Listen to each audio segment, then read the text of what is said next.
Kaibigan, alam mo ba kung anong advocacy ang nagpapatupad sa kaalaman para sa proteksyon sa droga? Ano ba yon, kaibigan?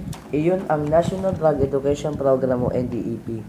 Ang programa na ito ay pinapatupad sa elementary at high school sa kooperasyon ng DDB member agency ng DepEd. At ang nilalaman nito ay comprehensive in nature at holistic approach sa problema ng drug abuse. Ito ay ginawa para paganahan ng lahat ng sektor na gumawa at ang eskwelahan ang mamumuno dito. Ano ba ang mga pinipigilan at inaaksyonan nito? Ang mga pinipigilan at inaaksyonan nito ay pagkakaroon ng mga magulang o kasapi ng pamilya na gumamit ng bawal na gamot. Paglaki sa isang kapaligirang may loong laganap ng paggamit na ipinagbabawal na gamot. Ang kagustuhang ipakita, ang kakayahang mag-isa at ang kakayahang makipagsapalaran.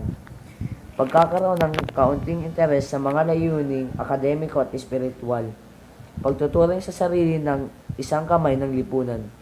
Hindi pagkakaroon ng maliwanag na konsepto ng kung ano ang tama at kung ano ang mali.